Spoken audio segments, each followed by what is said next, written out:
Hi and welcome to another episode of Castle Support, the show where we answer all your brewing related questions. Today's question comes from Moldova. If you don't know where that is, grab an atlas. It's a really small country, but hey guys, thanks for reaching out to us. Today's question involves bottles, and we get this question a lot. You know, you've got the light bottles, the green bottles, and the amber bottles. Which one are actually best in terms of beer stability? Now, aesthetics aside, we all can think of beers like Corona, you know, which has got the clear glass. Heineken has the green glass.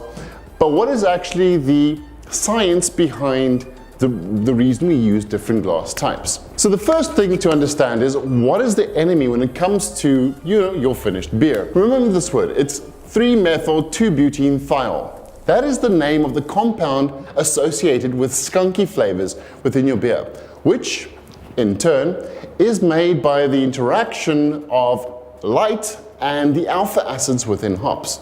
Now, it's actually an interesting fact.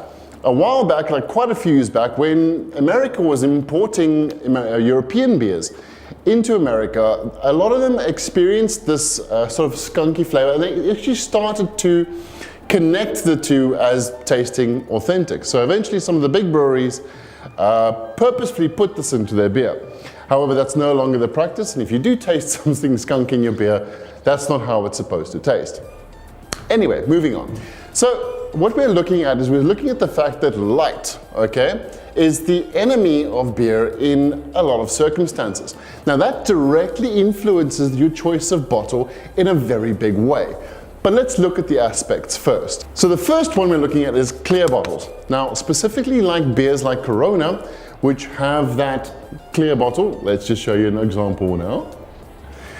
These clear bottles are good when you're looking at from a marketing perspective, because they actually show the beautiful amber color of the beer they contain. However, when you're transporting this beer across continents, you know, it's going from port to port, there is a lot of exposure involved and a lot of light exposure as well. And like we said previously, it's not just the sunlight that is the problem there. It's also these big halogen lights and fluorescent lights within warehouses that can really cause issues.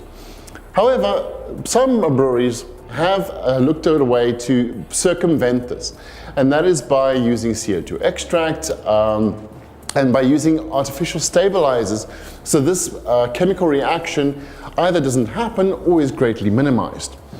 But for a craft beer perspective, where we don't add any additives or anything like that, we're going to have to look at a different solution. Next one, let's look at the green bottles. So the green bottles, namely like Heineken and a whole bunch of other brands, they really look very nice, and especially if you look from a marketing perspective in terms of the brand's colors and so on, this is usually how those bottles are chosen. And meanwhile, they work in a lot of European countries and countries that remain cooler most of the year. It's not so good for the countries that are actually really hot. So once again, what is the differences? So the differences are pretty much exactly like it is with clear bottles. With the clear bottles, all the light comes through, but with the green bottles, obviously the green is reflecting the green light spectrum and allowing all the others to pass into the beer. Now this is also where the problem comes in, because they will still create those skunky compounds that we really don't want in the beer.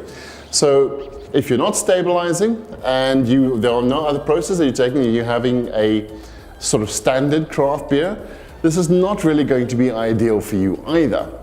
So based on all of that information, what is exactly the right answer to this? Well, everyone has seen the amber beer bottle. I'll show you a splash page. There. The amber beer bottle is by far the king so far, because both it shows you that there's actually liquid inside, but more importantly, it blocks most of the light entering into the beer. The amount that's actually entering is so little that it won't really damage the beer over long periods of time.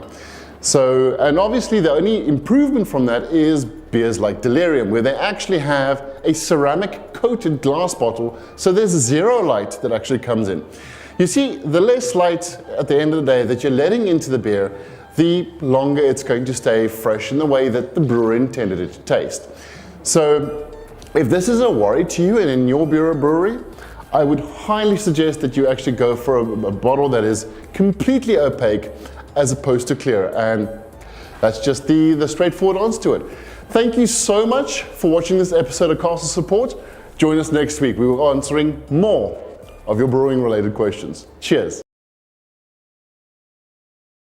Well, the enemy is a compound known as 3-methyl-2-butene. Jesus Christ. 3-butene, 3-methyl, then butene. Okay. So remember this word, 3-methyl-2-butene thiol. Yes!